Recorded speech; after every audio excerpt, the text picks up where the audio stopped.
Assalamualaikum warahmatullahi wabarakatuh. Perkenalkan, nama saya Andinda Purnamasari. Saya hari ini akan mempresentasikan mengenai peran Islam dalam membimbing manusia dan tantangan radikalisme dengan memahami moderasi beragama dan mencegah ekstremisme.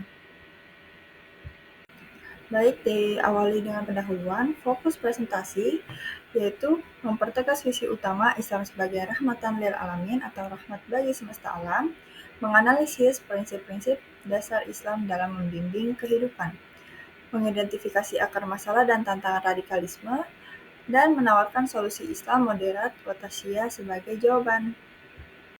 Pertama, visi utama Islam rahmatan lil alamin. Mengapa Islam disebut sebagai rahmat bagi semesta alam pada Al-Anbiya 107 yang menegaskan bahwa diutusnya Nabi Muhammad adalah untuk membawa kasih sayang, kedamaian, dan kebaikan bagi seluruh makhluk manusia, hewan, hingga lingkungan. Islam tidak hanya mengatur ibadah, tetapi membangun peradaban yang berkeadilan harmonis dan menyejahterakan semua. Prinsip kuncinya ada tawazus atau keseimbangan, terus ada tasamu atau toleransi, lalu tawasuh yaitu moderasi atau jalan tengah. Kedua, pilar bimbingan Islam untuk manusia. Yang pertama ada akidah atau keyakinan yang memperkenalkan konsep tauhid sebagai sumber kedamaian batin. Mengajarkan kesadaran diri sebagai khalifah di bumi dengan tanggung jawab moral. Kedua, ada syariah, hukum dan norma. Yang dimana maqasid syariah melindungi 5 hal fundamental, 5 pokok dasar, yaitu ada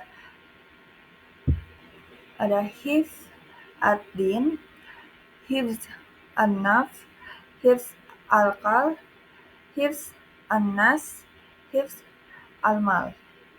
Yang ketiga ada akhlak atau etika moral, yang menekankan pentingnya ihsan kepada sesama manusia dan lingkungan, pentingnya kejujuran, kasih sayang, dan keadilan sebagai landasan interaksi sosial. Ketiga, mengapa radikalisme menjadi tantangan?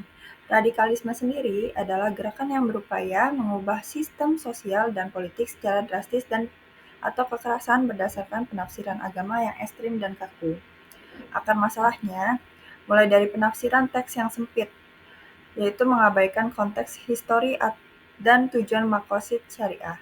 Lalu ada yang merasa paling benar, menganggap kelompok lain sebagai sesat atau kafir.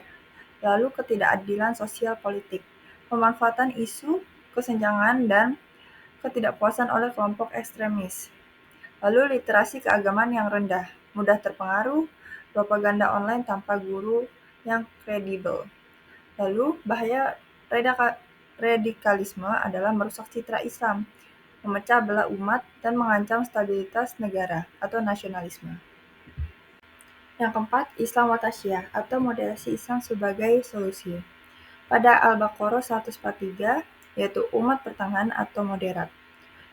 Tujuan mencegah penyimpangan ke arah ekstremisme atau liberalisme tanpa batas.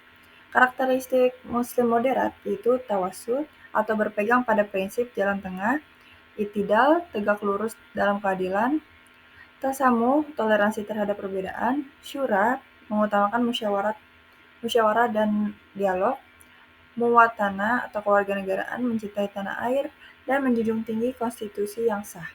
Moderasi adalah kekuatan implementasi ajaran Islam yang beradab, inklusif, dan damai.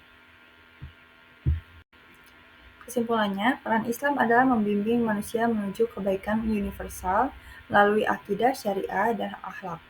Radikalisme adalah penyimpangan dari ajaran Islam yang rahmatan lil alamin. Islam Watasiyah adalah kunci untuk mempertahankan perdamaian dan persatuan. Jadi, mari menjadi duta moderasi, beragama, dan agen perdamaian di lingkungan kita masing-masing. Sekian, terima kasih.